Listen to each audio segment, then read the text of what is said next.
اعوذ باللہ من الشیطان الرجیم بسم اللہ الرحمن الرحیم یا ایھا الذین آمنوا ان تطیعوا الذین کفروا یردوکم علی اعقابکم فتنقلبوا خاسرین بل اللہ مولاکم وهو خیر الناصرین۔ تو ان آیت کا ترجمہ ہے، اے ایمان والو، اگر تم کافروں کی باتیں مانو گے تو وہ تمہیں تمہاری ایڑیوں کے بل پلٹا دیں گے، یعنی تمہیں مرتد بنا دیں گے، پھر تم نامراد ہو جاؤ گے، بلکہ اللہ ہی تمہارا مولا ہے، وہی بہترین مددگار ہے۔ تو ان آیت کا ہم پیچھے سے دیکھتے ہیں کہ پیچھے سے کیا تعلق ہے، جہاں ہمارا جو سبق چل رہا ہے ابھی، پیج صحیح نہیں ہے، ایک منٹ میں اس کو، میرے پاس تو ویسے صحیح ہے لیکن انشاءاللہ میں اب اس کو کرتی ہوں۔ اب صحیح ہوا؟ پیج اب صحیح نظر آ رہا ہے؟ اوکے الحمدللہ، ٹھیک ہے۔ تو پیچھے سے کیا تعلق ہے ان آیت کا؟ آپ لوگوں کو یاد ہوگا کہ ابھی ہم جو بھی باتیں چل رہی ہیں وہ جنگ احد کی ڈسکشن چل رہی ہے کہ جنگ احد میں کیا واقعات ہوئے تھے، اور یہ پہلی جنگ تھی جس میں مسلمان ہارے تھے، مشرکین مکہ سے مسلمان ہار گئے تھے۔ حالانکہ بدر کی جنگ 1 سال پہلے ہوئی تھی جس میں مسلمانوں کو اللہ تعالیٰ نے بہت عظیم فتح دی تھی، اور یہ جنگ احد میں کافر اسی کا بدلہ لینے کے لیے آئے تھے ایکچولی، کہ اس کے جو ان کو جو بہت سخت ان کو چوٹ پڑی تھی بدر میں، تو وہ پورا 1 سال انہوں نے تیاری کی تھی، اور پوری تیاری کے ساتھ انہوں نے آ کے مدینہ کے باہر احد پر ملاقات ہوئی تھی مسلمانوں سے۔ تو اب جنگ کے حالات میں ہم نے ایک سیکنڈ،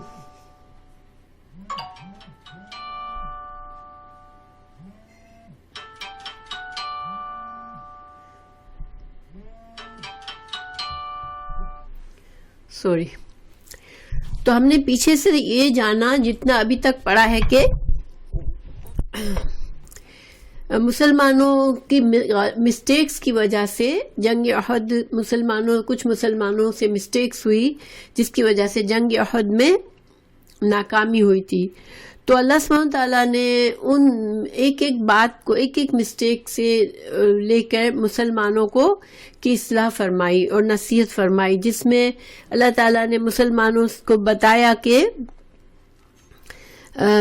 تم لوگوں کے دلوں میں ابھی مال کی محبت ہے، تو اس مال کی محبت کو چھوڑ دو، اور اس کے لیے اللہ تعالیٰ نے سود کو حرام کا حکم بھی یہیں پر ڈالا تھا، کیونکہ مال غنیمت کی محبت کی وجہ سے پہاڑ سے جو مسلمان اتر گئے تھے تو وہ اس وجہ سے اترے تھے۔ پھر اللہ تعالیٰ نے رسول اللہ صلی اللہ علیہ وسلم کے واضح حکم کی نافرمانی کی تھی۔ جب پہاڑ سے یہ 40 لوگ اترے تو 50 تھے وہاں پر تیر انداز، لیکن 40 اتر گئے تھے، تو انہوں نے اللہ کے واضح حکم کی نافرمانی کی تھی۔ تو اللہ تعالیٰ نے سمجھایا کہ تمہارے لیے کامیابی اللہ اور اللہ کے رسول کی اطاعت میں، یہ ہر حال میں تم کو اللہ اور اللہ کے رسول کی اطاعت کرنا ہے، اور تم نے رسول اللہ صلی اللہ علیہ وسلم کی نافرمانی کی تو تم کو یہ تکلیف دیکھنی پڑی۔ پھر اللہ تعالیٰ نے مسلمانوں کو سمجھایا کہ اللہ کی راہ میں آنے والی جتنی بھی آزمائشیں ہوں، ایک مسلمان کو ثابت قدم رہنا ہے، اور یہ بھی سمجھایا کہ دین جو ہے وہ صرف اللہ کے لیے، یعنی اگر تم جو بھی اسٹرگل کرو گے دین کے لیے، دین کو فلاح کے لیے، دین کی سربلندی کے لیے، وہ اس لیے کرو گے کہ دین اللہ کا ہے۔ تو اس پر چونکہ محمد صلی اللہ علیہ وسلم، ہمارے پیارے رسول صلی اللہ علیہ وسلم کی وفات کی جھوٹی خبر شیطان نے پھیلا دی، تو اس پر مسلمان سخت نا امید ہو گئے تھے، اور یہ ایک اور وجہ ہوئی تھی جس کی وجہ سے جنگ ہارے تھے کہ ہمت ہار گئے کہ رسول اللہ صلی اللہ علیہ وسلم اب نہیں رہے دنیا میں، تو اب ہم کس کے لیے جنگ کریں. تو اللہ تعالیٰ نے یہاں بھی اصلاح فرمائی کہ صرف اللہ کا دین ہے، اور رسولوں کا مشن تو انسانوں کو اللہ سے جوڑنا ہوتا ہے، اللہ کا میسج دینا ہوتا ہے. اور وہ میسج دینے کے بعد رسول اگر دنیا سے چلے جاتے ہیں یا شہید ہو جاتے ہیں، تو اگر جو کوئی اپنے دین کو چھوڑ دے گا تو وہ پھر اپنا نقصان کرے گا. تو یہاں بھی اصلاح فرمائی کہ اسلام شخصیت پسندی کے لیے نہیں ہے، اسلام جو ہے وہ اللہ کا دین ہے، اور صرف اللہ کی رضا کے لیے اس پر چلنا ہے. یہ ساری چیزیں اللہ تعالیٰ نے سمجھائی پچھلے اسباق میں صرف آپ لوگوں کو ریویژن کرا رہی ہوں.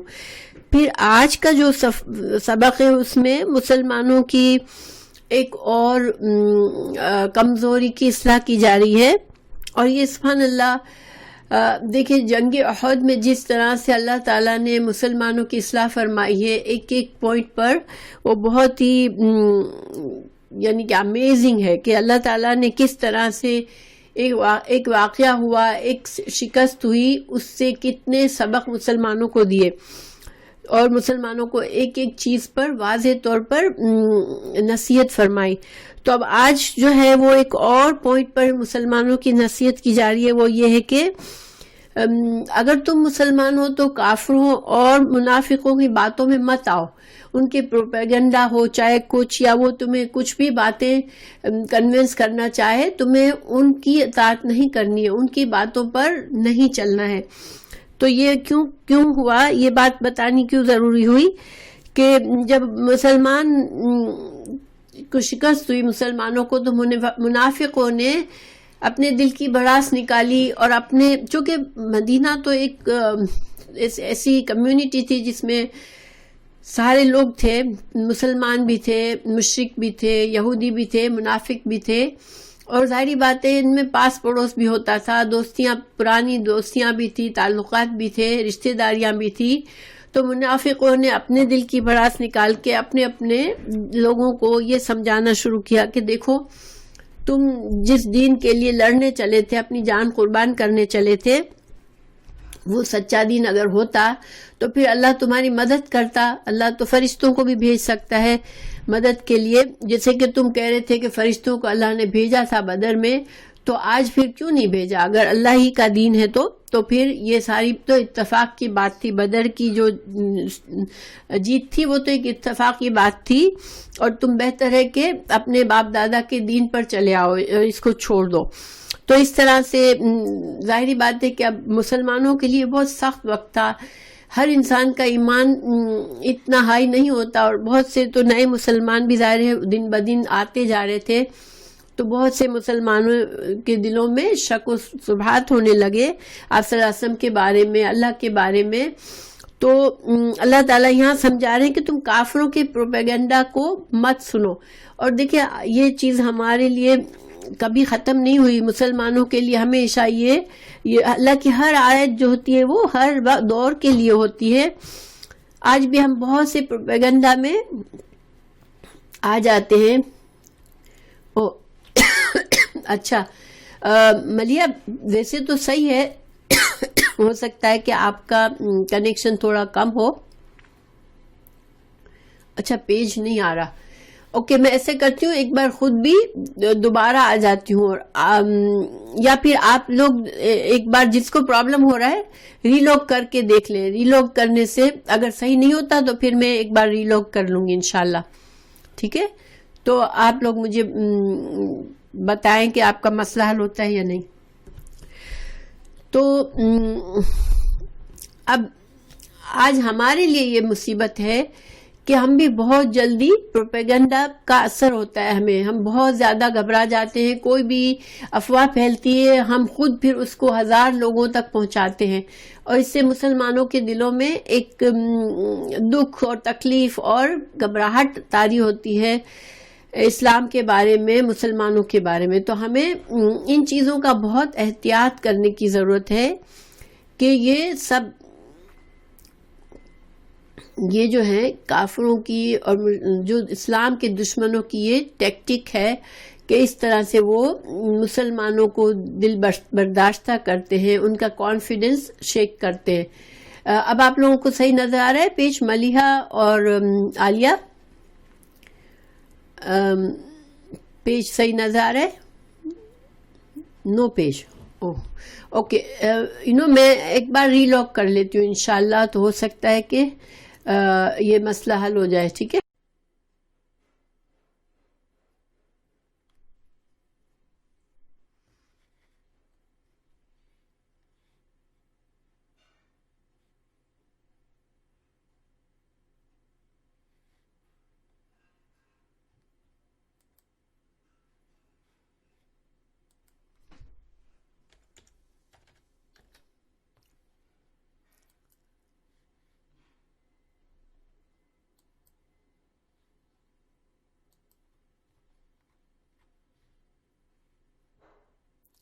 اب پیج نظر آ رہا ہے؟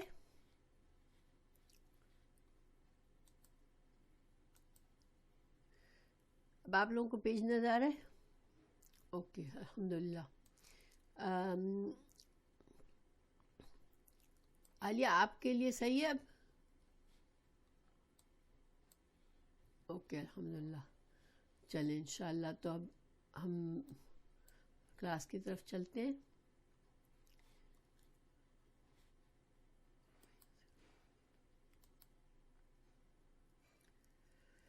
اوکے، آیت نمبر، اوکے، اب یہاں سے ہم ترجمہ کرتے ہیں۔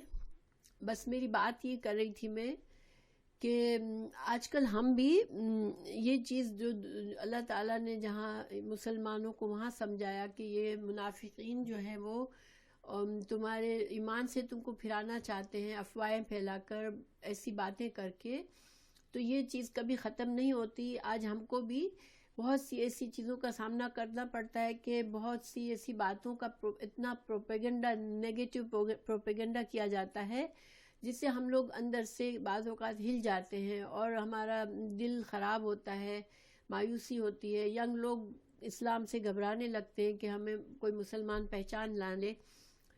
تو ہمیں بھی یہ چیزیں ہمیں بھی دھیان رکھنی چاہیے کہ جب بھی کوئی پروپیگنڈا ہو تو ہم اپنی طرف سے آگے نہ بڑھائیں، بس اس بات کو سن کر بس خاموشی سے اللہ سے دعا کریں کہ اللہ تعالیٰ اس بلا کو، جو بھی آفت ہے، جو مصیبت ہے، اس کو ٹالے۔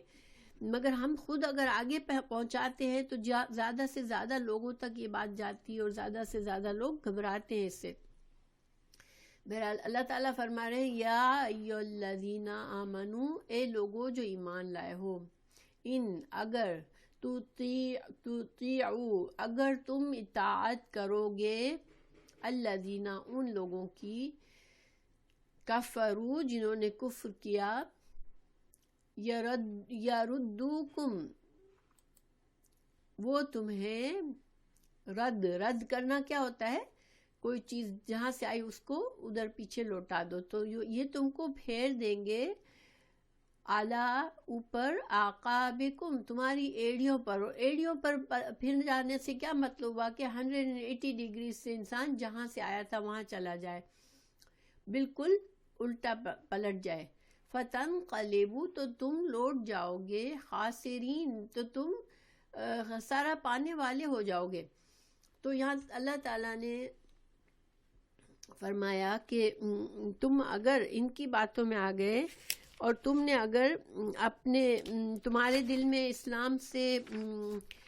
اسلام کے بارے میں شک و ثبات آ گئے اور تم دوبارہ اپنے مذہب کی طرف پلٹ گئے، اگر ایسا کیا، اگر مرتد ہوئے، اگر اسلام کو چھوڑا، تو تم سخت خسارے میں آ جاؤ گے۔ اور خسارہ ایسا نقصان ہوتا ہے جس میں انسان کے، اگر کوئی بزنس میں خسارہ ہوتا ہے تو یہ مطلب ہوا کہ جو مال لگایا تھا وہ بھی چلا گیا، منافع تو نہ ملا، لیکن جو مال لگایا تھا وہ بھی مکمل لاس جو ہوتا ہے اس کو خسارہ کہتے ہیں۔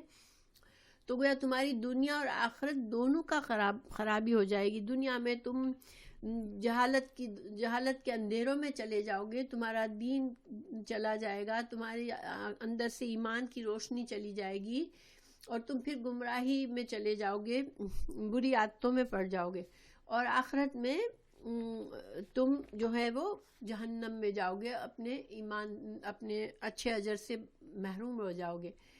تو یہاں پر اللہ تعالیٰ نے پھر سمجھایا کہ تم کو بلکہ اللہ مولاکم، اللہ تمہارا مولا ہے۔ اور مولا کیا ہوتا ہے؟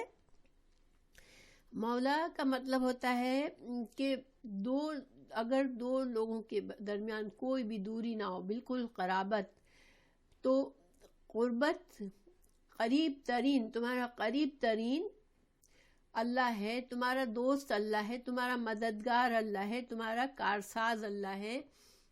یہ ساری چیزیں مولا کے معنی میں آتے ہیں، ٹھیک ہے؟ تو اللہ جو ہے وہ تمہارا سب سے بہتر مددگار ہے، جو ہر وقت تمہارے ساتھ ہے۔ یہ ہر وقت کا مطلب بھی مولا میں آتا ہے کہ مولا ایسا دوست، ایسا ساتھی، ایسا مددگار جو کہ ہر وقت ساتھ ہوتا ہے۔ یعنی کہ جب تم مشکل سے گزرتے ہو تو یہ نہیں ہے کہ اللہ تعالیٰ نے تمہیں چھوڑ دیا ہے اس لیے تم مشکل سے گزر رہے ہو، اللہ اس وقت بھی تمہارے ساتھ ہوتا ہے۔ اللہ ایسا مولا ہے اور وہ بہترین مددگار ہے، اللہ کے سوا کوئی اور مدد کرنے والا نہیں ہے۔ مگر ظاہری بات ہے اس کا یہ مطلب نہیں ہے کہ انسان جو ہے وہ مشکلات سے نہیں گزرتا ہے، مسلمان مشکلات سے نہیں گزرتا، یہ مطلب نہیں ہے۔ اللہ ساتھ ہوتا ہے، مگر یہ انسان کے لیے اللہ نے بتا دیا ہے کہ یہ زندگی جو ہے وہ آزمائشوں والی ہے، اس میں انسان کو دکھ بھی آتا ہے، تکلیف، آزمائشیں، مشکلات، یہاں تک کہ کافروں کا غلبہ بھی ہو جاتا ہے، مگر اللہ جو ہے وہ مسلمانوں کے ساتھ ہوتا ہے۔ اگر ہمارا ایمان ہے تو اللہ ہمارے ساتھ ہے ہمیشہ۔ اللہ تعالیٰ نے سورہ بقرہ میں فرمایا 257 میں، جو لوگ ایمان لائے ان کا دوست اللہ ہے، وہاں بھی مولا کا لفظ ہے، ولی کا لفظ ہے۔ پھر سورہ آل عمران 68 میں فرمایا اللہ ہی مومنوں کا کارساز ہے، اور یہاں پر اللہ ہی مددگار ہے، بہترین مددگار ہے۔ تو سبحان اللہ، اللہ جو ہے اپنے نیک بندوں کو، اپنے ایمان والے بندوں کو کبھی اکیلا نہیں چھوڑتا کہ مشکل میں ہے اور اللہ کو پتہ نہیں ہے۔ تو تم کو ان کی باتوں کو چھوڑو، ان کے پروپیگنڈا کو چھوڑو، اور تم اللہ پر بھروسہ کرو، اور ہمیں بھی یہی کرنا ہے انشاءاللہ کہ ہر مشکل حالت میں اللہ پر بھروسہ کرنا ہے۔ اور امیزنگ بات دیکھیں ایسی ہے کہ بعض اوقات ایک افواہ پھیلتی ہے، ایک واقعہ ہوتا ہے جس کو اتنا بڑا بنایا جاتا ہے یہاں کہ ہمارے دل ڈر جاتے ہیں اس سے، لیکن پھر کچھ عرصے کے بعد اسی سے اتنی خیر نکلتی ہے مسلمانوں کے لیے، سبحان اللہ، کہ ایسا لگتا ہے کہ اللہ تعالیٰ نے دشمنوں کی چال کو الٹا کر دیا۔ جب ہمارے سامنے کئی مثالیں ہیں، 9/11 کو کتنا اینڈ آف دا ورلڈ کر دیا تھا، لیکن 9/11 کے بعد اسلام کو کتنا الحمدللہ اتنا فروغ ملا، کتنے لوگ مسلمان تھے مگر پریکٹسنگ مسلمان نہیں تھے، وہ مسلمان ہو گئے، جتنے لوگوں نے علم حاصل کرنا شروع کر دیا، یعنی کہ مسلمانوں کو اس سے کوئی نقصان نہیں ہوا ہے، ٹھیک ہے۔ اور ایسے ہی ہر طرح سے لاسٹ الیکشن اگر ہم دیکھتے کینیڈا کا، تو اس میں کتنا بڑا ایشو نقاب کا بنایا تھا، لیکن اللہ تعالیٰ نے اسی عورت کو اتنی عزت دی کہ اس کو سٹیزن شپ خود بلا کے دی گئی۔ آپ لوگوں کو نیوز آپ لوگ سنتے ہوں گے تو آپ کو پتہ ہوگا ان کے بارے میں۔ تو گویا اللہ سبحان اللہ، اللہ تعالیٰ ہم مسلمانوں کو کبھی نہیں چھوڑتا، اللہ ہمیشہ مددگار ہے۔ پھر اب آگے اللہ تعالیٰ نے ایک اور تسلی کی بات کی مسلمانوں کے لیے، آیت نمبر 151 میں، ٹھیک ہے۔ سنلقی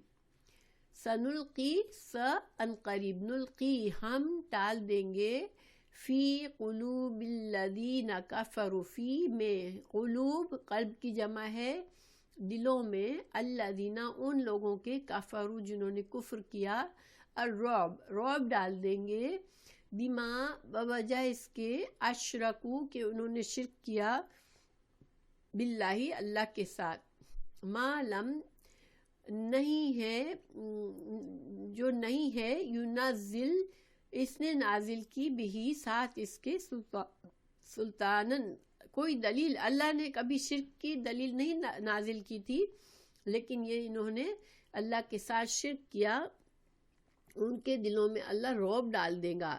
اللہ تعالیٰ خود سے مسلمانوں کا اور رسول اللہ صلی اللہ علیہ وسلم کا رعب ڈال دے گا.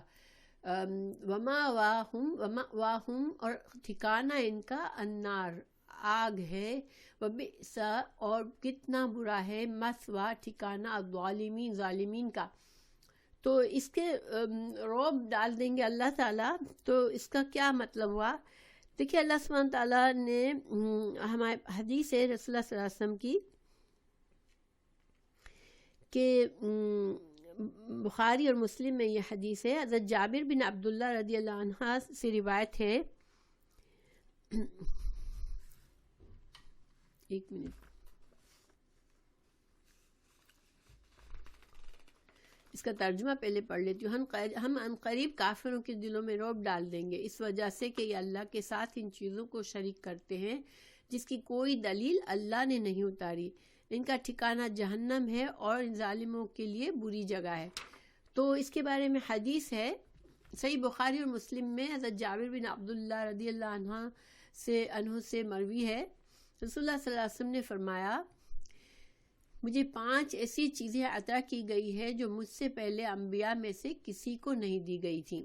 نمبر 1، 1 ماہ کی مسافت سے رعب کے ساتھ میری مدد کی گئی. یعنی آپ صلی اللہ علیہ وسلم ابھی دشمن سے 1 مہینے کی مسافت پر ہوتے تھے اور دشمنوں کو دلوں میں آپ صلی اللہ علیہ وسلم کا خوف طاری ہو جاتا تھا.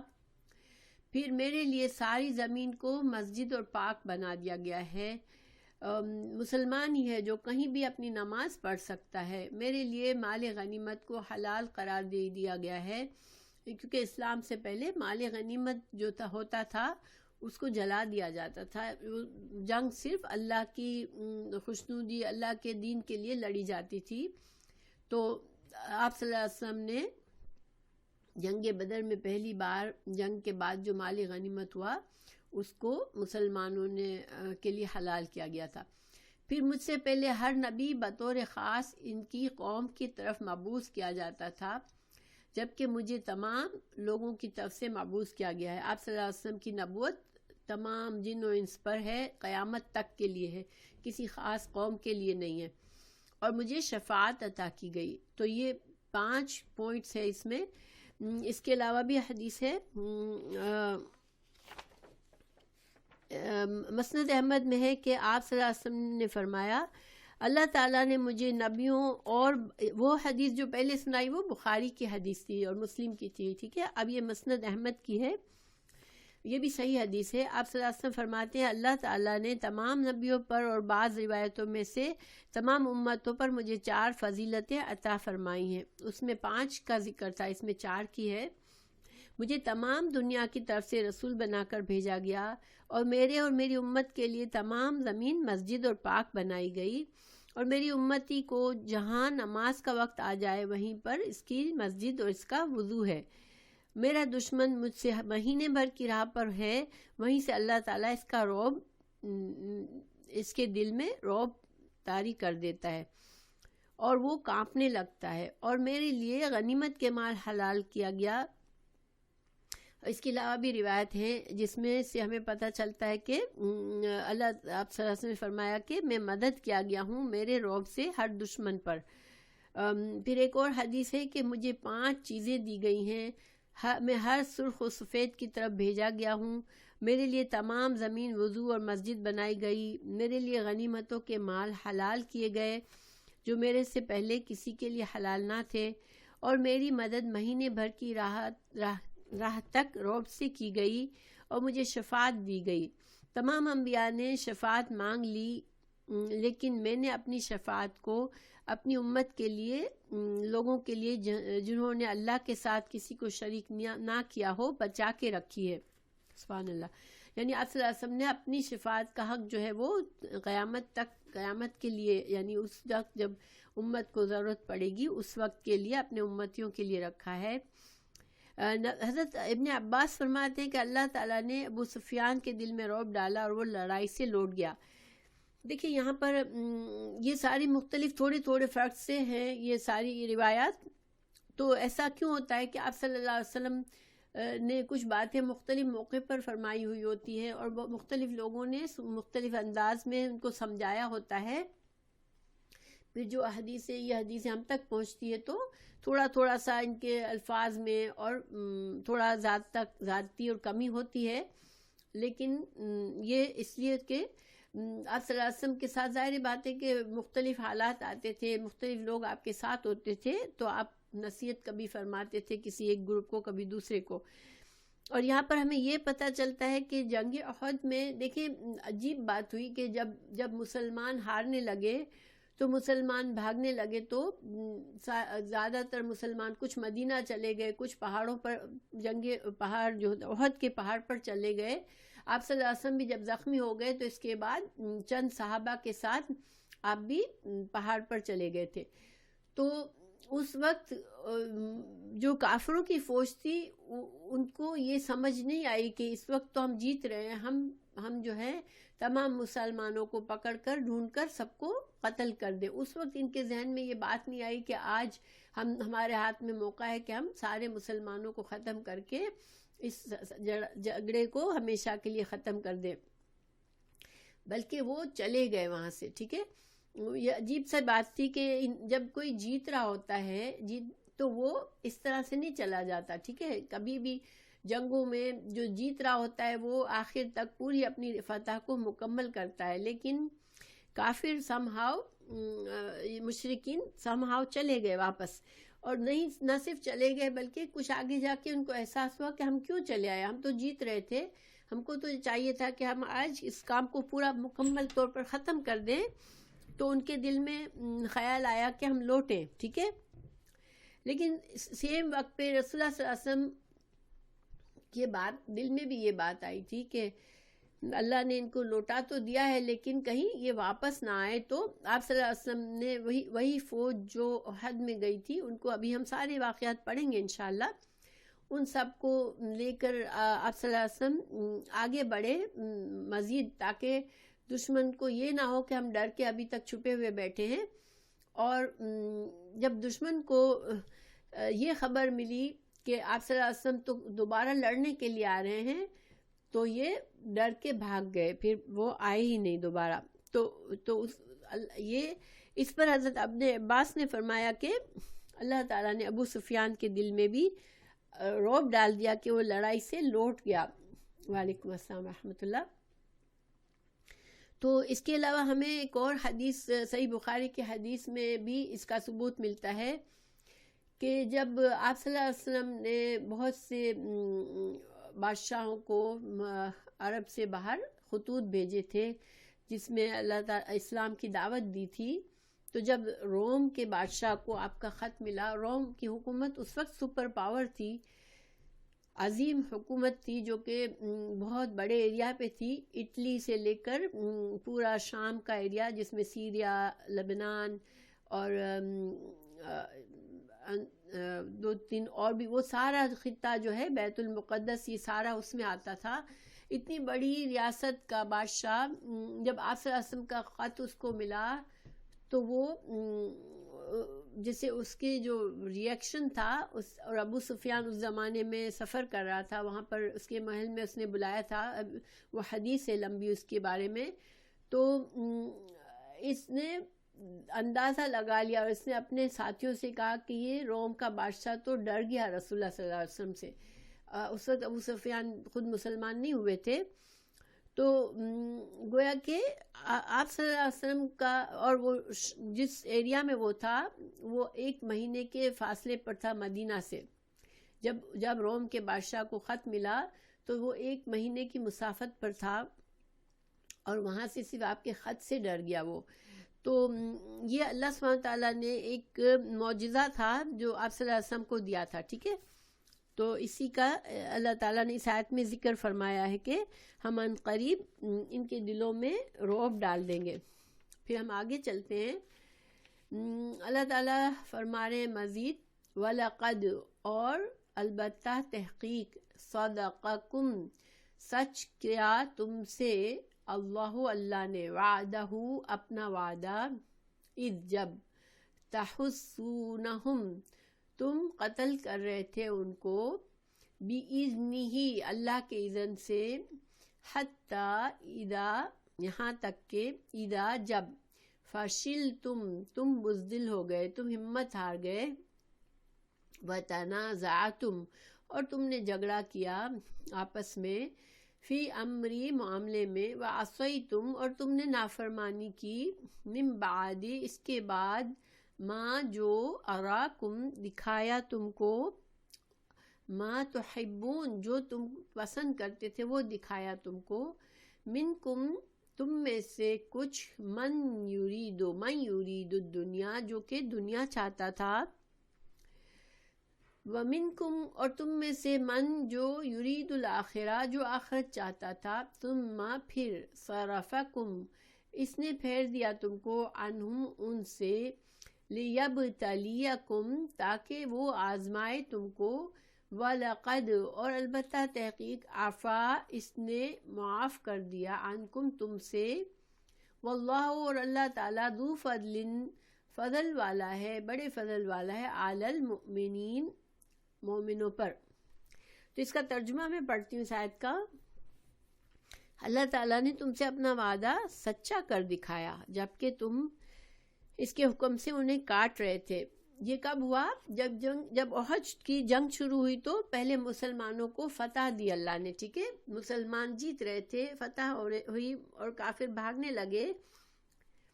تو یہاں تک تو فتح تھی مسلمانوں کی. پھر پہاڑ پر جو تیر انداز تھے انہوں نے دیکھا کہ اب مسلمان جیت گئے ہیں اور کافر بھاگ رہے ہیں، تو وہ ان میں آپس میں ان میں جھگڑا ہوا. اللہ تعالیٰ نے یہ جو فرمایا وَتَنَازَعْتُمْ اور تم نے آپس میں اس معاملے میں جھگڑا کیا کہ 50 تیر اندازوں میں سے جھگڑا ہوا. کچھ چاہ رہے تھے نیچے اتر جانا، کچھ چاہ رہے تھے نہیں ہم کو آپ صلی اللہ علیہ وسلم نے منع فرمایا ہم نیچے نہیں اتریں گے. تو یہ جھگڑا اس کی طرف اشارہ ہے یہاں پر کہ تم نے جھگڑا کیا آپس میں اور پھر 40 اتر گئے نیچے اور 10 رہ گئے صرف، اور وہ لڑتے رہے. جب ابو سفیان جب خالد بن ولید اوپر چڑھا درے کے راستے سے تو وہ 10 میں سے بھی کافی لوگ مارے گئے کیونکہ وہ انہوں نے رک کر مقابلہ کیا تھا کافروں کا. اور پھر فشل تم پھر عصی تم نے نافرمانی کی. عصا نافرمانی، تم نے رسول اللہ صلی اللہ علیہ وسلم کے صاف حکم کی نافرمانی کی. اس من بعد ما اراکم جبکہ تم نے دیکھا کہ تم من بعد اراکم یعنی کہ تم کو جو دکھایا گیا، یعنی کہ تم کو یہ دکھایا گیا کہ تم مسلمان جیت رہے ہیں تو تم فتح کی خوشی میں کہ فتح اب تو فتح حاصل ہو گئی، تمہیں محبت تھی فتح سے، تم جیتنا چاہ رہے تھے، اب تمہیں لگا کہ تمہیں فتح حاصل ہو گئی ہے تو تم جو ہے اللہ کے رسول کی نافرمانی کر بیٹھے اور اس درے سے اتر گئے. منکم تم میں سے کچھ لوگ جو تھے وہ دنیا چاہتے تھے اور تم میں سے کچھ آخرت چاہتے تھے. جو دنیا چاہ رہے تھے وہ کون تھے؟ جو نیچے اتر گئے پہاڑ سے، اور جو ان کے علاوہ جو لوگ بہت جلدی ہمت ہار گئے میدان جنگ میں اور اپنی جان بچا کر بھاگ گئے.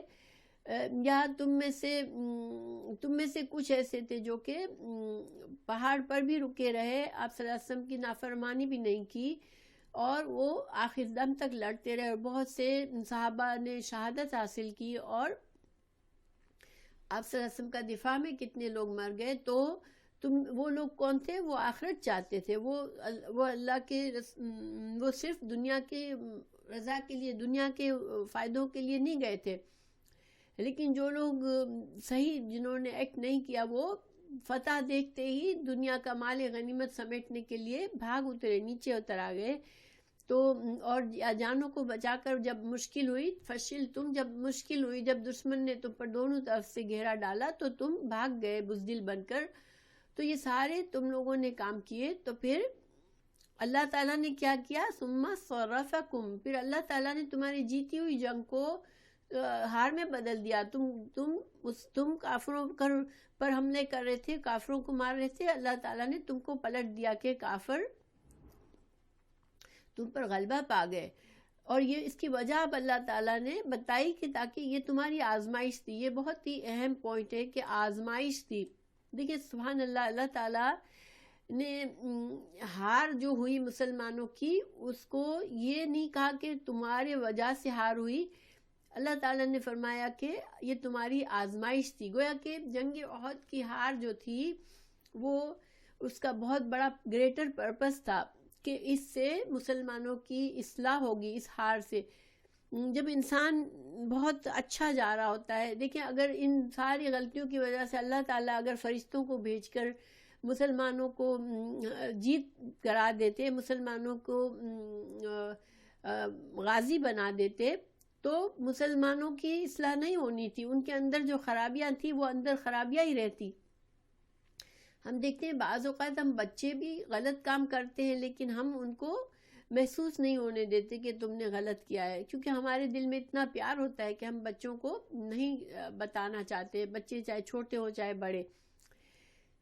لیکن ہمیں یہاں سبق مل رہا ہے کہ نہیں, جب انسان واضح طور پر غلط جا رہا ہو تو اس لیے ان کو سمجھانے کے حد تک ان کو بتانا چاہیے. سزا اگر دینی ہے تھوڑی بہت تو سزا دینی چاہیے, کیونکہ اللہ تعالیٰ نے یہ ہار کا پرپس کیا بتایا کہ تمہارے لیے آزمائش تھی.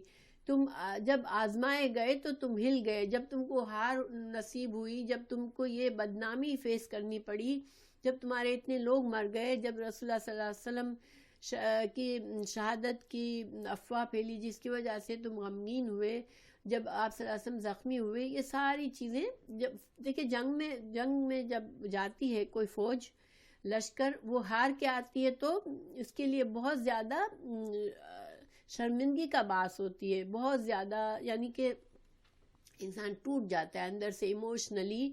اس کو بہت, جنگ تو بڑی بات ہے, اگر کوئی بچوں کی گیم میں ہم جاتے ہیں تو جو ٹیم ہار جاتی ہے اس کے لیے بہت صبر کرنا پڑتا ہے, اس کے لیے اس کو بہت زیادہ یہ چیز شرمندہ کرتی ہے کہ ہم ہار کر آئے ہیں, جبکہ جیت کرانے والا بڑے فخر سے اپنی جیت کا بتاتا ہے. تو یہ ساری چیزیں اللہ تعالیٰ نے تم پر ڈالی کیونکہ یہ تم کو آزمایا گیا, تمہارے اندر کی کمزوریوں کو تمہیں دکھایا گیا کہ دیکھو تمہارے اندر کمزوری تھی, اس وجہ سے یہ ہوا. وَلَقَدْ عَفَاكُمْ, لیکن اللہ سبحانہ تعالیٰ بہت ہی رحیم ہے, اللہ نے تمہیں معاف کر دیا. یہ بھی بہت ہی اہم بات ہے. دیکھیں آج تک رسول اللہ صلی اللہ علیہ وسلم کے زمانے سے آج تک بڑے صحابہ کے کارنامے ایک ایک لکھا ہوا ہے کہ فلاں صحابی نے یہ کارنامہ کیا, فلاں نے یہ کیا, فلاں نے یہ کیا, ان کے ناموں کے ساتھ لکھے گئے ان کے کارنامے. لیکن احد میں جن لوگوں نے کمزوری دکھائی, جن کی غلطیوں کی وجہ سے اتنی بڑی ہار ہوئی, ان میں سے کسی کا بھی نام نہیں لیا گیا کہیں بھی. ہسٹری کی کتابوں میں کہیں بھی کسی کا نام نہیں ہے کہ ان کو پوائنٹ آؤٹ کیا ہو کہ ہاں یہ تم تھے جس کی وجہ سے یہ ہار ہوئی تھی. تو کیونکہ جب اللہ تعالیٰ نے قرآن میں ہی کہہ دیا کہ اللہ نے انہیں معاف کر دیا, تم لوگوں کی ساری مسٹیکس کو معاف کر دیا, پھر کون یہ جرأت کرے گا کہ ان کو اب مزید ان کو کہے کہ تمہاری وجہ سے یہ ہوا ہے. یہ کہنا ہی گناہ ہو جائے گا کہ جب اللہ کے رسول نے معاف فرما دیا تو تم پھر کس طرح سے تم ان کو تانا دو گے. اس کے بارے میں میں آپ کو بتاتی ہوں کہ ایک واقعہ بتاتی ہوں کہ صحابہ کرام اجمعین کو اللہ نے یہ شرف اور فضل دیا کا اظہار کیا کہ جو ان کی کوتاہیوں کے باوجود اللہ نے ان کو فرمایا کہ ان کی غلطیوں کی وضاحت کر کے آئندہ اس کا ارادہ نہ کرے. تو پھر ہوا کیا تھا کہ صحیح بخاری میں ایک واقعہ ہے کہ ایک حج کے موقع پر ایک شخص نے حضرت عثمان رضی اللہ عنہ پر اعتراضات کیے. ٹھیک ہے, حضرت عثمان کی خلافت میں آپ کو پتہ ہے بڑا فتنہ ہوا تھا. جن کو تھوڑی سی ہسٹری پتہ ہے, حضرت عثمان پر بہت سے الزامات لگائے گئے تھے اور ان الزامات کے بہانہ لے کر ان کے گھر میں نظر بند کر دیا گیا تھا اور آخر میں شہید کر دیا گیا تھا. تو جب یہ افواہیں پھیلی جا رہی تھی حضرت عثمان کے بارے میں, تو حج کے موقع پر حضرت عثمان پر بعض اعتراضات کیے گئے کہ وہ جنگ بدر میں بیعت رضوان میں شریک نہیں ہوئے تھے. یعنی جنگ بدر میں بھی حضرت عثمان شریک نہیں ہوئے تھے, بیعت رضوان میں بھی شریک نہیں ہوئے تھے, اور عہد کے دن وہ جنگ کے میدان سے فرار ہو گئے تھے. یعنی یہ 3 الزامات ان پر لگائے گئے حضرت عثمان پر. اس کے علاوہ بھی کچھ تھے، مگر حضرت ان 3 کے الزامات کے جواب میں حضرت عبداللہ بن عمر، حضرت عمر فاروق کے جو بیٹے تھے، انہوں نے جواب دیا تھا ان لوگوں کو کہ دیکھو جنگ بدر میں تو ان کی اہلیہ یعنی کہ رسول اللہ صلی اللہ علیہ وسلم کی بیٹی بیمار تھی. آپ کو پتہ ہے کہ حضرت عثمان جو تھے وہ حضرت رسول اللہ صلی اللہ علیہ وسلم کی ایک بیٹی سے ان کا نکاح ہوا تھا، پھر جب ان کا انتقال ہو گیا تو دوسری بیٹی سے ان کا نکاح ہوا تھا. تو جب حضرت عثمان کی پہلی وائف جو تھی آپ صلی اللہ علیہ وسلم کی بیٹی، بڑی والی بیٹی، ایک تو ام کلثوم تھی اور ایک رقیہ تھی شاید. تو بہرحال اب ان کا جب وہ شدید بیمار تھی، جب آپ صلی اللہ علیہ وسلم جنگ بدر کے لیے روانہ ہوئے تو جو آپ کی پہلی اہلیہ تھی، پہلی وائف تھی حضرت عثمان کی، آپ صلی اللہ علیہ وسلم کی بڑی بیٹی، وہ سخت بیمار تھیں. تو رسول اللہ صلی اللہ علیہ وسلم نے حضرت عثمان رضی اللہ عنہ کو خود ہی کہا کہ آپ جنگ میں نہ آئیں ہمارے ساتھ، آپ اپنی بیوی کا خیال رکھیں، کیونکہ آپ صلی اللہ علیہ وسلم کو شاید معلوم ہو گیا ہوگا کہ ان کا انتقال اسی وقت ہو گیا تھا. آپ جب جنگ بدر سے لوٹے تھے فتح کی خوشی لے کر، تو سیم وقت پر آپ صلی اللہ علیہ وسلم کو اپنی بیٹی کے انتقال کی خبر بھی ملی تھی، کیونکہ بیٹی پیچھے سے انتقال کر گئی تھی. اسی لیے شاید رسول اللہ صلی اللہ علیہ وسلم نے حضرت عثمان کو وہاں جنگ میں جانے سے روکا تھا. پھر بیت رضوان میں یہ ایک واقعہ ہوا تھا جو کہ صلح حدیبیہ کا جہاں پر معاملہ ہوا تھا، وہاں پر بیعت لی تھی آپ صلی اللہ علیہ وسلم نے. تو بیت رضوان کے موقع پر بھی حضرت عثمان نہیں تھے، کیونکہ اللہ تعالیٰ نے حضرت عثمان کو رسول اللہ صلی اللہ علیہ وسلم نے حضرت عثمان کو سفیر بنا کر مکہ بھیجا تھا، تو اسی وجہ سے وہ نہیں تھے. یعنی کہ وہ اپنی غلطیوں کی وجہ سے نہیں تھے، لیکن جن لوگوں نے افواہیں پھیلانی تھی انہوں نے ان سب باتوں کی افواہیں پھیلائی تھی کہ حضرت عثمان جو تھے وہ کسی بھی جنگ میں بھی شریک نہیں ہوئے تھے، نہ بدر میں شریک ہوئے، نہ بیت رضوان میں ہوئے، نہ جنگ احد میں. تو جنگ احد کے بارے میں حضرت عبداللہ بن عمر نے فرمایا کہ یوم احد میں جتنے لوگ فرار ہوئے تھے اللہ تعالیٰ نے ان کو معاف فرما دیا تھا، اور یہ آیت پھر کوٹ کی تھی حضرت عبداللہ بن عمر نے. تھوڑا سا میں نے کمپلیکس ہو گیا ہوگا شاید آپ لوگوں کے لیے باتیں. ہاں، بیت رضوان.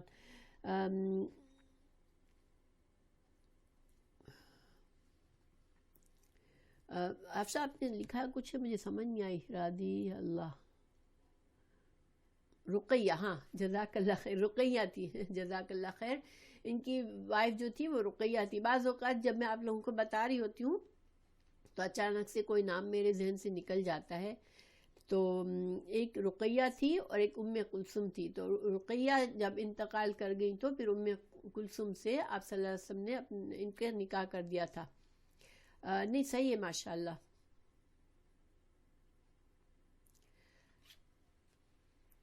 اچھا، اب جو ہے یہ سارا کچھ بتانے کا میرا مقصد یہ ہے کہ اللہ تعالیٰ نے چونکہ معافی کا اعلان کر دیا کہ جس نے بھی جو غلطی کی جنگ احد میں سب کو بتایا، ان کی اصلاح فرمائی، اور پھر اللہ نے فرما دیا کہ اللہ نے تم کو معاف کر دیا. ٹھیک ہے، اللہ سبحانہ تعالیٰ رحیم ہے، کریم ہے. اللہ تعالیٰ کو معلوم تھا کہ یہ بھلے ان کا ایمان کمزور ہوا مگر یہ اللہ کے لیے لڑنے کے لیے آئے تھے، اور ایک بڑے اپنے سے 3 گنا بڑے لشکر سے لڑنے کے لیے آئے تھے، صرف اللہ کی رضا کے لیے. 3 گنا بھی نہیں، بلکہ مسلمان 700 تھے اور کافر 3000 تھے. تو اللہ تعالیٰ نے یہ اس وقت ان لوگوں کو یہ نہیں کہا کہ تم آئے بھی تھے لڑنے لیکن کیوں تم نے ایسی حرکتیں کی، اب اللہ ناراض ہے تم سے. نہیں، اللہ تعالیٰ ایسے نہیں، اللہ رحیم ہے. اللہ تعالیٰ نے ان کی معافی کا عام اعلان کر دیا، اور اس کے بعد پھر کسی نے ان لوگوں کو طعنہ نہیں دیا. اور جب یہ میں نے جو آپ کو واقعہ سنایا حضرت عثمان کا، تو اس کا پرپز یہ تھا سنانے کا کہ کچھ لوگ جو فتنہ چاہتے تھے انہوں نے حضرت عثمان پر یہ الزام لگایا کہ وہ جنگ احد میں بھاگ گئے تھے جنگ کے میدان سے. تو حضرت عبداللہ بن عمر کو یہ بات اچھی نہیں لگی، کیونکہ اللہ تعالیٰ نے خود اعلان کیا تھا تو انہوں نے ان لوگوں کی اصلاح کی کہ نہیں تم غلط کہہ رہے ہو، ایسا نہیں تھا. بہرحال تو اللہ تعالیٰ فرما رہا ہے کہ واللہ ذو الفضل علی المؤمنین، اللہ تعالیٰ مومنوں پر بڑا فضل والا ہے. اللہ تعالیٰ مومنوں کے کسی اچھے کام کو اللہ تعالیٰ بغیر اجر کے نہیں دیتا. ان لوگوں نے آئے تھے یہ جنگ لڑنے کے لیے، اللہ کے لیے ہی آئے تھے. اب اندر سے ایمان کمزور ہوا اور حالات کے تحت انہوں نے صحیح عمل نہیں کیا، تو پھر بھی اللہ سبحانہ تعالیٰ نے ان کے اچھی کوشش کو ضائع نہیں کیا، ان کے ثواب کو اللہ تعالیٰ نے باقی رکھا، ان کے گناہوں کو معاف فرما دیا. سبحان اللہ، یہ اللہ تعالیٰ ہمارے لیے کتنی رحمت ہے اللہ کی. تو اب اس آیت کے بارے میں انشاءاللہ خلاصہ ان میں کروں گی. تفسیر ابن کثیر میں اچھی طرح سے اس میں حدیثوں کے حوالے سے جو انہوں نے لکھا ہے وہ انشاءاللہ بتاؤں گی، لیکن ابھی میں یہ پورا کر لوں. جب تصعدون، تم چڑھ رہے تھے، سعادہ اوپر کی طرف کی چڑھائی کو کہتے ہیں. جب تم چڑھ رہے تھے، ولا اور نہ تم تلونا، تم پیچھے پلٹ کر دیکھ بھی نہیں رہے تھے، اتنی گھبراہٹ میں تم چڑھے چلے جا رہے تھے. اعلیٰ اوپر، احدین تم کسی کو دیکھ ہی نہیں رہے تھے. ایک ہی اپنی ہی، جب انسان کے پیچھے سمجھ لیں کہ کوئی خوف خطرہ میں پیچھے کوئی چیز آ رہی ہوتی ہے، کوئی خطرناک چیز، تو انسان کس طرح بھاگے گا کہ اس کو کسی چیز کا ہوش نہیں ہے، بس وہ بھاگے چلا جا رہا ہے. تو اللہ تعالیٰ اس کو ڈسکرائب کر رہے ہیں کہ تم لوگ اس طرح سے بھاگے چلے جا رہے تھے اور تم عہد پر چڑھے جا رہے تھے.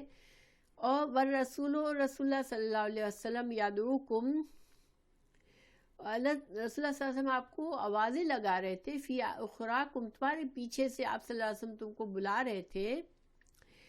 اور فاصابکم، مگر تم آپ صلی اللہ علیہ وسلم کی آواز کو بھی تم نے نہیں سنا، ان کی پکار کو بھی نہیں سنا. تو کیا ہوا؟ فاصابکم، تو اس نے دیا، یعنی اللہ نے دیا، غمن، غم کے ساتھ، بغم، اوپر غم کے، یعنی تم کو غم کے اوپر غم دیے اللہ نے، لکی لا، تاکہ نہ، تحزنو، تاکہ تم غم نہ کرو.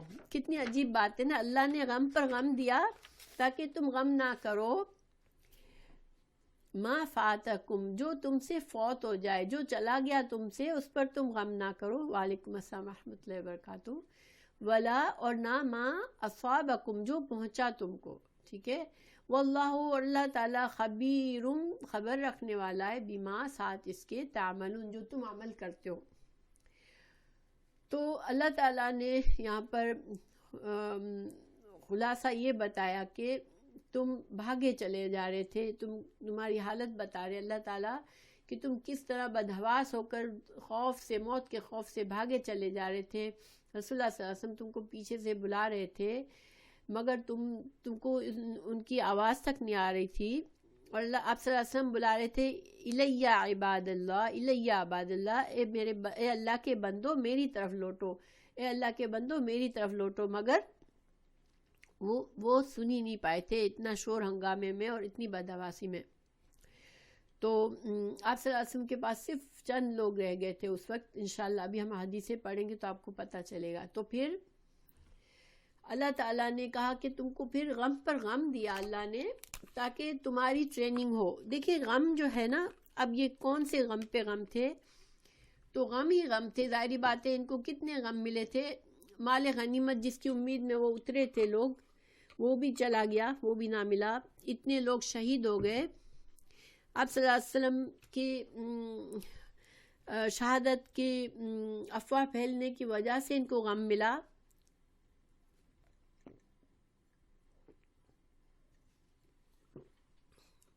پھر ہارنے پر جو منافقین کے تانے ان کو سننے ملے، جس سے ان کی شرمندہ ان کو ہونا پڑا، اس کا غم ہوا.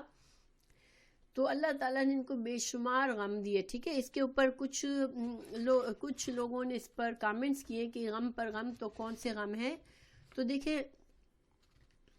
اس کے بارے میں ایک قول ہے کہ پہلا غم سے مراد یہ ہے کہ مال غنیمت اور کفار پر فتح و ظفر سے محرومی، یہ غم تھا. ٹھیک ہے. پھر دوسرا غم کیا ہوا ان کے اوپر کہ اتنے مسلمان شہید ہو گئے اور کتنے زخمی ہو گئے نبی صلی اللہ علیہ وسلم کی خلاف ورزی اور آپ صلی اللہ علیہ وسلم کی خبر شہادت. تو یہ غم کے اوپر غم، یعنی کہ آپ صلی اللہ علیہ وسلم کی جب ان کو خبر آئی کہ آپ صلی اللہ علیہ وسلم شہید ہو گئے تو وہ بہت بڑا غم تھا. آلریڈی غم کے اوپر اتنا بڑا غم ان کو ملا. تو اب اللہ تعالیٰ فرما رہے ہیں کہ اس کی حکمت کیا تھی کہ تم مضبوط ہو جاؤ، آئندہ کے لیے تمہیں یہ ٹریننگ ہو جائے کہ کوئی غم پہنچے، کوئی مصیبت آئے تو تم حواس باختہ نہ ہو جاؤ. دیکھیے یہ دنیا میں ہم دیکھتے ہیں یہ تجربہ، کوئی بندہ بہت سی مشکل وقت سے گزرا ہوتا ہے تو وہ اگر سروائیو کر جاتا ہے تو کیا ہوتا ہے، وہ مضبوط ہو جاتا ہے. اگر ٹوٹ جاتا ہے تو ٹوٹ گیا تو ضائع ہو گیا. لیکن جو انسان مصیبتوں اور مشکلات سے گزرنے کے بعد مضبوط ثابت قدمی سے رہتا ہے تو پھر آئندہ کے لیے وہ ایک مضبوط انسان بن جاتا ہے. تو آپ اللہ تعالیٰ نے صحابہ کرام کی اصلاح فرمائی تاکہ آئندہ ان کو، یہ اصل میں ابھی تو صرف افواہ تھی آپ صلی اللہ علیہ وسلم کی انتقال کی، مگر آپ صلی اللہ علیہ وسلم کے صحیح معنوں میں جب آپ رخصت ہوئے تو صحابہ کرام کو یہ غم بھی برداشت کرنا تھا. تو اس کی بھی ٹریننگ ہو گئی، کیونکہ جب آپ صلی اللہ علیہ وسلم کا صحیح معنوں میں انتقال ہوا تو وہ لوگ سروائیو کر گئے. یہی اللہ کی انہی آیات کو یاد کیا کہ اللہ کے رسول تو، جو آگے ہم نے پڑھی تھی کہ محمد صلی اللہ علیہ وسلم تو اللہ کے رسول ہیں اور رسولوں کو موت بھی آتی ہے، شہید بھی ہو جاتے ہیں، تو کیا تم دین سے پھر جاؤ گے؟ تو اس آیت نے ان لوگوں کو بڑا صبر اور سکون دیا تھا. اور بعد میں آپ دیکھیں کہ آپ صلی اللہ علیہ وسلم کے بعد صحابہ کرام اتنے مضبوط انسان بن گئے، اتنے پکے اور اتنے دین میں کھڑے ہو گئے کہ وہ دنیا پر چھا گئے. ساری کہاں کہاں اسلام پھیلایا انہوں نے. اور مسلمان حضرت عمر فاروق کے زمانے تک، جو کہ 12ویں ہجری تک تھا، اس وقت تک تو مسلمانوں کی حکومت جو تھی وہ سپر پاور بن چکی تھی، اتنی پھیل چکی تھی. تو اللہ تعالیٰ نے ان کو پہلے پکایا، ان کو خوب آزمائشوں سے گزارا، مضبوط بنایا. اور جب یہ مضبوط ہو گئے تو ان کو اللہ تعالیٰ نے پھر بہت سے انعامات سے نوازا، بہت سی فتح اور نصرت دی. اگر اس وقت احد میں جیت جاتے تو ان کو یہ ساری ان کی ٹریننگ نہ ہو سکتی اور یہ مضبوط نہ بنتے. اس لیے اللہ تعالیٰ نے یہ آزمائش رکھی تھی ان کے لیے کہ اللہ نے فرشتوں کو بھیج کر نہیں مدد کر دی، یا نہ ان کو غیب سے ان کو نہیں جتایا تھا. تو یہ تو آج کا سبق تھا. اب میں چاہ رہی تھی کہ تھوڑی حدیثیں اس کے بارے میں امام جو ابن کثیر میں بہت اچھی طرح سے انہوں نے لکھی ہیں، وہ میں چاہ رہی تھی پڑھ کر بتاؤں. تو انشاءاللہ تھوڑا سا ہم ایکسٹرا ٹائم لے لیتے ہیں اور یہ میں پڑھ لیتی ہوں. ٹھیک ہے، میں بس ذرا یہ ریکارڈنگ صحیح کر لوں تو پھر میں پڑھتی ہوں.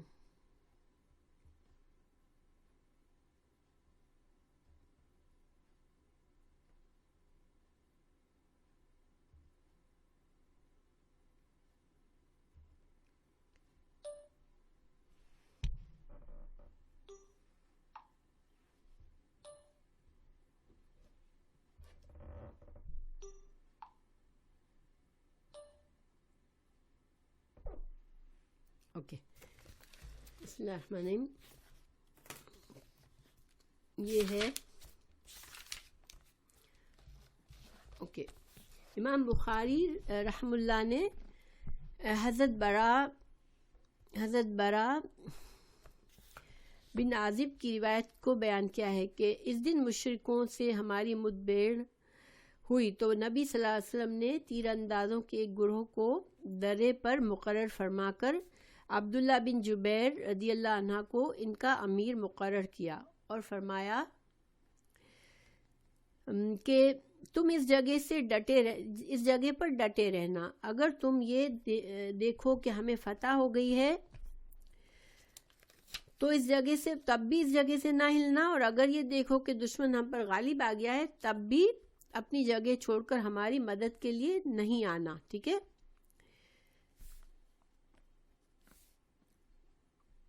تو ہمارا مقابلہ ہوا اور دشمن بھاگ اٹھا. تو اب یہ آپ صلی اللہ علیہ وسلم کا حکم تھا، واضح حکم کہ چاہے ہم جیتے چاہے ہارے تم کو نہیں ہٹنا. ٹھیک ہے. تو پھر جب مقابلہ ہوا تو دشمن بھاگ اٹھا، حتیٰ کہ ہم نے دیکھا کہ ان کی عورتیں بھی اپنی پنڈلیوں سے کپڑے اٹھائے ہوئے پہاڑوں کی طرف بھاگ رہی تھیں، جس کی وجہ سے ان کی پازیبیں نظر آ رہی تھی۔ تو اس صورتحال کو دیکھ کر درے پر مقرر لوگوں نے کہنا شروع کیا، غنیمت غنیمت۔ عبداللہ بن جبیر نے رضی اللہ عنہ نے کہا کہ نبی صلی اللہ علیہ وسلم نے مجھ سے یہ عہد لیا تھا کہ اپنی جگہ سے نہ ہلنا، مگر انہوں نے انکار کر دیا، اور جب انکار کیا تو اللہ تعالیٰ نے ان کی فتح کو شکست میں بدل دیا اور 70 مسلمان شہید ہوئے۔ اچھا، یہاں پر جو عورتوں کا ذکر کیا ہے تو یہ کیوں کیا ہے؟ دیکھیں، عورتیں جو ہوتی تھی نا، وہ مشرک عورتوں کو لاتے تھے جنگ میں، مگر ان کو پیچھے رکھتے تھے، ٹھیک ہے، پیچھے ان کا مقصد کیا ہوتا تھا کہ عورتیں وہ ایسے اشعار گاتی تھی جس سے مردوں کو ہمت ہو جنگ کرنے کی، ٹھیک ہے، اور اس کے علاوہ بھی عورتیں کچھ کام کرتی تھی۔ لیکن جب عورتوں کو بھاگتے دیکھا، اس کا کیا مطلب ہوا کہ جو یعنی جنگ میں بالکل پیچھے لوگ تھے وہ بھی سب بھاگ رہے تھے۔ تو یہ سما صحابہ کرام نے دیکھا تھا کہ دشمن ہار گیا ہے۔ پھر ابو سفیان نے مسلمانوں کا جائزہ لیا۔ جب پھر یہ ہوا کہ اب مسلمان سب چلے گئے پہاڑوں پر، آپ صلی اللہ علیہ وسلم بھی زخمی ہو کر پہاڑ پر چلے گئے تھے کچھ چند صحابہ کے ساتھ۔ تو اس وقت پھر اب جب ان کی فوج واپس جا رہی تھی تو ابو سفیان چونکہ لشکر کا سربراہ تھا، سپہ سالار تھا، تو اس نے جائزہ لیا کہ مسلمانوں کے کتنے لوگ مر گئے، کیا ہوا ہے۔ تو وہ ایکچولی آپ صلی اللہ علیہ وسلم کو ڈھونڈ رہا تھا کہ کہیں آپ صلی اللہ علیہ وسلم موجود ہیں وہاں پر شہیدوں میں۔ تو پھر فائنلی اس نے کہا، ابو سفیان نے، کہ کیا محمد صلی اللہ علیہ وسلم موجود ہیں، یعنی کہ اس کو پتا تھا کہ کچھ لوگ پہاڑوں کی طرف چلے گئے، تو اس نے آواز لگائی کہ کیا محمد صلی اللہ علیہ وسلم موجود ہیں۔ تو آپ صلی اللہ علیہ وسلم کے پاس جو صحابہ تھے، آپ نے ان سے کہا کہ تم اس کو جواب مت دو، خاموش رہو مطلب۔ پھر اس نے دوبارہ کہا، کیا ابن ابو قحافہ موجود ہے؟ یعنی ابن ابو قحافہ حضرت ابوبکر صدیق کی کنیت تھی۔ تو اس نے کہا کہ کیا ابوبکر صدیق موجود ہیں؟ آپ صلی اللہ علیہ وسلم نے پھر کہا کہ اس کو جواب مت دو۔ پھر اس نے کہا، کیا ابن خطاب موجود ہے؟ یعنی کہ حضرت عمر موجود ہیں؟ تو آپ صلی اللہ علیہ وسلم نے پھر منع فرمایا کہ جواب مت دو۔ تو جب مسلمانوں کی طرف سے کوئی جواب نہ آیا تو کہنے لگا کہ یہ سب لوگ قتل ہو گئے، ٹھیک ہے، یہ سب مارے گئے، سب قتل ہو گئے، اگر زندہ ہوتے تو میری بات کا ضرور جواب دیتے۔ اس نے یعنی اپنے لوگوں سے کہا کہ سارے لوگ قتل ہو گئے۔ تو حضرت عمر فاروق، آپ کو پتہ ہے کہ بہت ہی وہ تھے، جذبات رکھنے والے تھے، اب وہ قابو نہیں رکھ سکے اور کہنے لگے، یہ اللہ کے دشمن، تو جھوٹ کہہ رہا ہے، اللہ تعالیٰ نے ان سب لوگوں کو تیرے لیے باقی رکھا ہے تاکہ تجھے غم و حزن لاحق ہو۔ پھر ابو سفیان نے کہا، حبل بلند ہو، یہ ایک نعرہ تھا جو وہ لگاتے تھے، حبل ان کا دیوتا تھا، تو وہ حبل کی بڑائی بتانے لگا کہ حبل بلند ہو۔ نبی کریم صلی اللہ علیہ وسلم نے فرمایا اپنے ساتھیوں سے کہ اب ان کو آپ جواب دو۔ صحابہ نے کہا کہ ہم کیا جواب دیں؟ تو رسول اللہ صلی اللہ علیہ وسلم نے فرمایا، تم یہ کہو کہ اللہ تعالیٰ ہی اعلیٰ اور اجل ہے۔ ابو سفیان نے کہا، ہمارے پاس عزا ہے، تمہارے پاس کوئی عزا نہیں ہے۔ عزا بھی ان کا ایک بڑا بت تھا۔ نبی صلی اللہ علیہ وسلم نے فرمایا، اس کو جواب دو۔ تو صحابہ کرام نے پوچھا، ہم کیا جواب دیں؟ تو آپ صلی اللہ علیہ وسلم نے فرمایا ان سے کہو، اللہ مولانا ولا مولا لکم، کہ ہمارا مولا تو اللہ ہے مگر تمہارا تو کوئی مولا ہی نہیں ہے۔ تو صحابہ کرام نے عرض کی کہ ہاں، تو آپ صلی اللہ علیہ وسلم نے فرمایا کہ کہو کہ اللہ ہمارا مولا ہے اور تمہارا کوئی مولا نہیں۔ یہ ساری حدیث جو ہے یہ بخاری کی میں حدیث آپ کو بیان کر رہی ہوں، ٹھیک ہے۔ ابو سفیان نے کہا کہ یہ دن جنگ بدر کے دن کا جواب ہے اور لڑائی کنویں کے ڈول کی طرح ہوتی ہے، تم دیکھو گے کہ تمہارے کچھ لوگوں کا مسلح ہوا ہے۔ مسلح کہتے ہیں کسی جنگ میں جب کوئی مارا جاتا تھا اپوزٹ کا آدمی، تو اس کے آنکھ، اس کی کان اور ناک اور اس طرح سے کاٹ کے اس کی بے حرمتی کرتے تھے لاش کی، ایک طرح سے اس کا بدلہ نکالنے کے لیے یا اس کو جیسے مزید اپنا بڑائی جتانے کے لیے. تو صحابہ کرام میں سے کچھ لوگوں کا مصلح کیا گیا تھا. کسی کے کان کاٹ لیے تھے, کسی کے ناک کاٹی تھی. اسی طرح سے حضرت حمزہ کے کلیجے کو چیر کر اس کا کلیجہ باہر نکالا تھا. اس طرح سے لوگوں نے کام کیے تھے. تو اس نے بتایا, جس سے چونکہ یہ سردار تھا تو اس نے بتایا کہ تمہارے کچھ لوگوں کا مصلح کر دیا گیا ہے, مگر میں نے اس کا حکم نہیں دیا تھا. ٹھیک ہے, اس نے اپنے آپ کو بری کہا کہ میرے حکم پر یہ نہیں ہوا ہے, لوگوں نے خود سے کیا ہے. ہاں, لیکن مجھے ان کوئی برا بھی نہیں لگا کہ انہوں نے ایسا کیا. یعنی کہ اس نے بے تعلقی ظاہر کی کہ مجھے کچھ برا نہیں لگا کہ وہ کر رہے تھے, مگر میرے حکم پر انہوں نے نہیں کیا ہے. تو یہ حدیث جو ہے وہ امام مسلم نے اور امام بخاری نے روایت کی ہے. اس کے علاوہ جو ہے امام اسحاق, محمد بن اسحاق نے بھی عبداللہ بن زبیر کی حدیث بیان کی ہے کہ ان کے والد زبیر بن عوام نے فرمایا کہ اللہ کی قسم میں نے ہند کی خادماؤں اور سہیلیوں کو دیکھا کہ انہوں نے پنڈلیوں سے کپڑے اٹھائے ہوئے تھے اور وہ تیز بھاگ رہی تھی اور کسی چیز کی طرف مڑ کر نہ دیکھتی تھی. یعنی جب مسلمان جیت رہے تھے اس کا سما بتا رہے ہیں. اور تیر انداز اس وقت مال غنیمت اکٹھا کرنے کے لیے لشکر کی طرف متوجہ ہو گئے اور دشمن کے لیے ہماری پشت خالی کر دی. بالآخر ہم پر پچھلی جانب سے حملہ ہو ہی گیا اور چلانے والا نے چلا کر کہا, خبردار, محمد صلی اللہ علیہ وسلم شہید ہو چکے ہیں. یہ شیطان تھا جس نے آواز لگائی تھی بلند کہ رسول اللہ صلی اللہ علیہ وسلم شہید ہو گئے. چنانچہ ہم پلٹے اور علم برداروں تک پہنچے تو دشمن ہم پر ٹوٹ پڑا, یہاں تک کہ پوری قوم میں سے کوئی بھی آپ کے قریب تک نہ رہا. یعنی آپ صلی اللہ علیہ وسلم کے پاس کوئی نہ رہ سکا. محمد بن اسحاق کہتے ہیں کہ مشرکین کا جھنڈا گرا ہی پڑا جا رہا تھا کہ عمر بن علقمہ حارثیہ نے تھام لیا اور قریش کے حوالے کر دیا, تو وہ سب اس کے ارد گرد جمع ہو گئے. یعنی کہ جب پہلی دفعہ جب مسلمان جیت رہے تھے اس وقت جھنڈا ان کا گرنے والا تھا کافروں کا, مگر اس شخص نے اس کو پکڑ لیا. کیونکہ جب جھنڈا گر جاتا ہے جنگ میں ایک بار تو اس کا مطلب ہے کہ وہ قوم ہار گئی. آفیشیلی ہارنے کا نشان کیا ہوتا ہے کہ فوج میں ایک شخص کی یہ ذمہ داری ہوتی ہے کہ جھنڈا اٹھا کے چلے. اپنی دونوں سائڈ کا اپنا اپنا جھنڈا ہوتا ہے. تو اگر جھنڈا گر گیا تو اس کا مطلب ہے کہ یہ قوم ہار گئی. ٹھیک ہے, تو اب اس کے علاوہ آپ اللہ سبحانہ تعالیٰ نے جو یہ فرمایا نا کہ ثم صرفکم عنہم, کہ اللہ تعالیٰ نے تم کو ان سے پھیر دیا, تو اس کے بارے میں ہے ابن اسحاق بیان کرتے ہیں کہ مجھ سے قاسم بن عبد الرحمن بن رافع نے بیان کیا.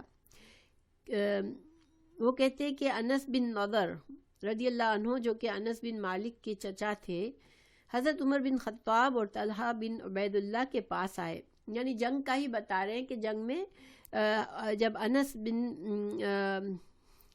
انس بن نضر جو تھے, جو کہ انس بن مالک کے چچا تھے, وہ حضرت عمر بن خطاب اور طلحہ عبید اللہ کے پاس آئے, تو جو مہاجرین اور انصار کے کچھ لوگوں کے ساتھ تھے انہوں نے ہتھیار ڈال دیے تھے. انہوں نے پوچھا کہ تم لوگ کیوں الگ تھلگ بیٹھے ہو؟ تو جواب دیا کہ رسول اللہ صلی اللہ علیہ وسلم شہید ہو گئے ہیں. تو حضرت انس بن نضر نے کہا کہ اگر رسول اللہ صلی اللہ علیہ وسلم شہید ہو گئے ہیں تو تم ان کے بعد زندگی کو کیا کرو گے؟ اٹھو, تم بھی اسی مقصد کی خاطر اپنی جانوں کو قربان کر دو جس کی خاطر حضور اقدس نے اپنی جان نثار فرما دی. اور وہ انس بن نضر دشمنوں کی صفوں میں جا گھسے اور بڑی بے جگری سے لڑے, حتیٰ کہ خلعت شہادت سے سرفراز ہو گئے اور اللہ تعالیٰ سے ان سے راضی ہو گیا. تو جیسے کہ کچھ لوگ, میں نے کہا کہ کچھ لوگ اللہ تعالیٰ نے جس طرح بتایا نا کہ کچھ لوگ جو تھے وہ آخرت چاہتے تھے, تو ان میں ان کا بھی یہ واقعہ ہے کہ جب لوگ ہمت ہار کر بیٹھ گئے کہ اب رسول اللہ صلی اللہ علیہ وسلم کا تو انتقال ہو گیا, اب ہم لڑ کر کیا کریں, تو انہوں نے ان کو ہمت دی تھی اور خود شہید ہو گئے تھے. تو اس کے علاوہ حضرت سعد بن معاذ رضی اللہ عنہ سے ملاقات ہوئی. سعد نے کہا آگے میں تھوڑا سا اور بتاؤں گی آپ کو. آیت 152 کے بارے میں تھوڑی احادیث ہیں کہ جب اللہ تعالیٰ نے فرمایا کہ جب رسول اللہ صلی اللہ علیہ وسلم تم کو آوازیں دے رہے تھے تو اس کے بارے میں وہ آپ فرما رہے تھے الیہ عباد اللہ، میرے اللہ کے بندو میری طرف آؤ، مگر وہ چڑھے چلے جا رہے تھے. تو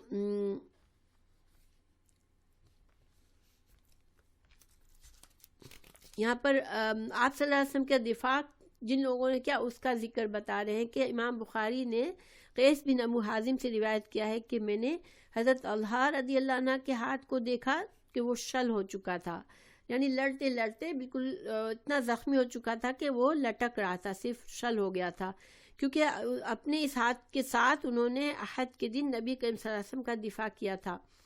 صحیحین میں ابو عثمان نہدی سے روایت ہے کہ ان ایام میں سے احد کے دن جس میں رسول اللہ صلی اللہ علیہ وسلم نے جہاد کیا تھا، آپ صلی اللہ علیہ وسلم کے ساتھ طلحہ بن عبید اللہ اور سعد بن ابو وقاص کے سوا کوئی بھی نہ تھا، یعنی ان دو صحابہ نے آپ صلی اللہ علیہ وسلم کا دفاع کیا تھا خود سے، اپنی جانوں سے لڑ کر.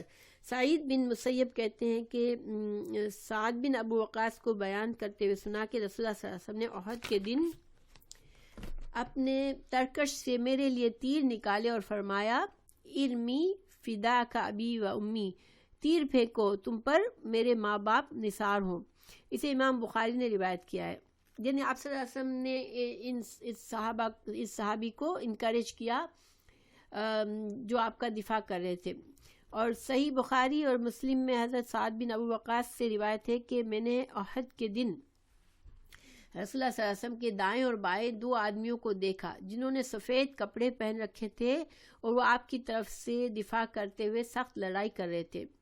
میں نے ان کو اس سے پہلے یا بعد میں کبھی نہیں دیکھا. تو ان کا انٹرپریٹیشن یہ ہے کہ یہ حضرت جبرائیل اور میکائیل تھے، یعنی حضرت جو سعد بن ابو وقاص جو کہ آپ صلی اللہ علیہ وسلم کے قریب ترین تھے اس وقت اور آپ کا دفاع کر رہے تھے، تو اس وقت انہوں نے دو اور آدمیوں کو دیکھا تھا جو کہ جانے پہچانے نہیں تھے. تو ان کا یہ کہنا تھا کہ فرشتے آپ صلی اللہ علیہ وسلم کا دفاع کے لیے آئے تھے، اور یہ کوئی بعید بھی نہیں ہے. ظاہری بات ہے کہ اللہ اپنے رسول صلی اللہ علیہ وسلم کا دفاع کرنے کے لیے اگر فرشتوں کو بھیجے تو اس میں مطلب کوئی نا یقین کرنے والی بات ہی نہیں ہے. پھر ایک شخص نے خاص طور سے اس کا قصہ بات آگے لکھا ہے جس نے خاص طور سے قسم کھائی تھی کہ وہ رسول اللہ صلی اللہ علیہ وسلم کو خود قتل کرے گا. تو اس کے بارے میں ہے کہ ابو الاسود نے عروہ بن زبیر سے روایت کی ہے کہ خاندان جمعہ سے ایک شخص ابی بن خلف اس کا نام تھا، اس نے قسم کھائی تھی کہ وہ ضرور رسول اللہ صلی اللہ علیہ وسلم کو قتل کر دے گا. جب رسول اللہ صلی اللہ علیہ وسلم کو اس قسم کے بارے میں ہوا تو آپ نے صلی اللہ علیہ وسلم نے فرمایا اسے تو میں انشاءاللہ قتل کروں گا، یعنی آپ صلی اللہ علیہ وسلم نے بھی وعدہ کیا کہ انشاءاللہ میں اس کو قتل کروں گا. تو جب احد کا دن تھا تو ابی نے کیا کہ پورا لوہے میں ڈوب کر آیا، یعنی پورا لوہے کے لباس پہن کر آیا تھا، صرف تھوڑا سا اس کی جو سر کے اوپر جو ٹوپی پہنتے ہیں اس کے درمیان اور جو اس کے جسم کا جو لباس تھا اس کے درمیان ایک چھوٹا سا ایک خلا رہ گیا تھا بس گردن کے پاس. اس کے علاوہ وہ سارا کا سارا وہ پورا جنگی لباس میں تھا. تو آپ صلی اللہ علیہ وسلم نے اپنے نیزے کے ساتھ اسے زخمی کر دیا جس کی وجہ سے وہ اپنے گھوڑے سے نیچے گر گیا. وہ جب آپ صلی اللہ علیہ وسلم کو قتل کرنے کے ارادے سے آیا تو آپ صلی اللہ علیہ وسلم نے خود اپنے نیزے سے اس کو زخم لگایا. تو اس زخم سے ابی بن خلف کے زخم سے خون تک نہیں نکلا، یعنی معمولی زخم لگا تھا. ظاہری بات ہے وہ پورا لوہے کے اندر ڈوبا ہوا تھا، چھپا ہوا تھا لوہے کے لباس میں.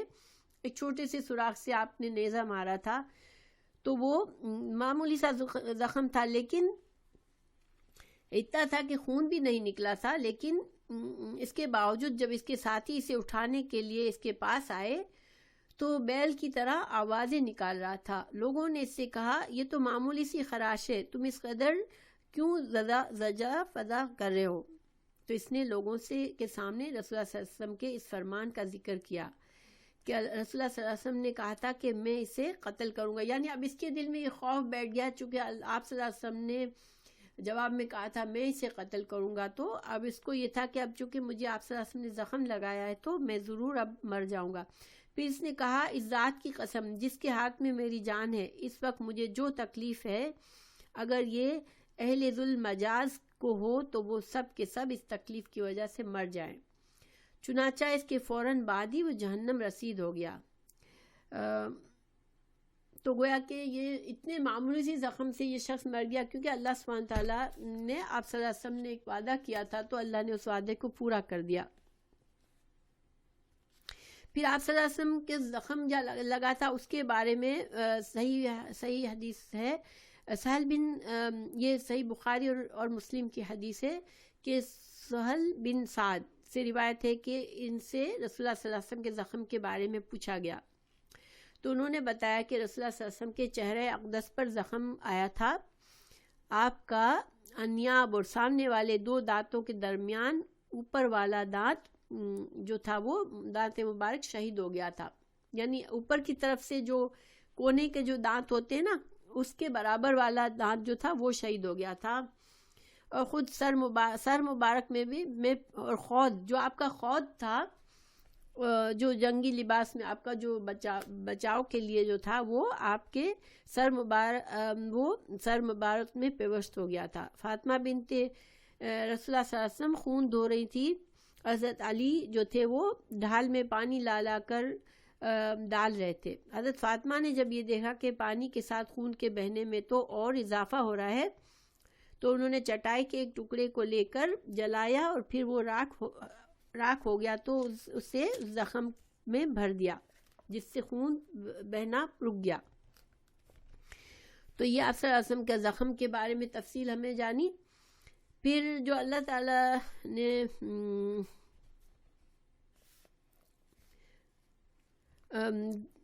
اچھا یہ تو میں نے آپ کو بتا دیا تھا کہ غم پر غم کا کیا معنی ہے، ٹھیک ہے۔ تو الحمدللہ یہ ساری جو تھی وہ احادیث جو تھی اس واقعے کے بارے میں آپ کو بتا دی میں نے۔ تو الحمدللہ ہمارا معاملہ پورا ہوا آج کا، لیکن اس میں بڑے سبق ہے ہمارے لیے کہ دیکھیں جب اللہ کی طرف سے ایک مسلمان کبھی کسی بھی مشکل میں آتا ہے، ایسی مشکل جس سے انسان حواس باختہ ہونے لگتا ہے اور برداشت سے باہر ہوتی ہے، تو انسان کو اللہ پر بھروسہ کرنا چاہیے، کیونکہ اللہ تعالیٰ مومنوں کا مولا ہے، مومنوں سے ہمیشہ قریب ہوتا ہے، اور جب بھی کوئی معاملہ ہو رہا ہوتا ہے اس میں کوئی نہ کوئی خیر اور بھلائی ہوتی ہے۔ دیکھیں یہ جنگ کے شکست میں کتنی خیر اور بھلائی سامنے آئی، اللہ تعالیٰ نے مسلمانوں کی اصلاح فرمائی، اور مزید بھی ہم ابھی آئندہ واقعات میں دیکھیں گے کہ مسلمانوں نے پھر کتنی ہمت سے کام لیا تھا اس جنگ میں کے بعد فوراً بعد۔ ابھی یہ سلسلہ چلتا رہے گا جنگ احد کا۔ تو اللہ تعالیٰ ہمیں اپنے اللہ پر توکل کرنے والا بنائے اور ہر اچھے یا برے وقت میں اللہ کی طرف رجوع کرنے والا بنائے، آمین۔ تو انشاءاللہ ہمارا آج کا لیسن پورا ہوا، تو اگلے سنڈے انشاءاللہ ملاقات ہوگی، اور پاکستان کے جو لوگ ہیں ان کو انشاءاللہ پتہ ہونا چاہیے کہ اب 8 بجے آپ لوگوں کے ہوتی ہے کلاس سنڈے کو، کیونکہ آج ہمارا ٹائم چینج ہو گیا ہے یہاں کا، ٹھیک ہے۔ آج آپ لوگ دیر سے آئے لیکن اب ہمارا ٹائم چینج ہو گیا ہے، تو 8 بجے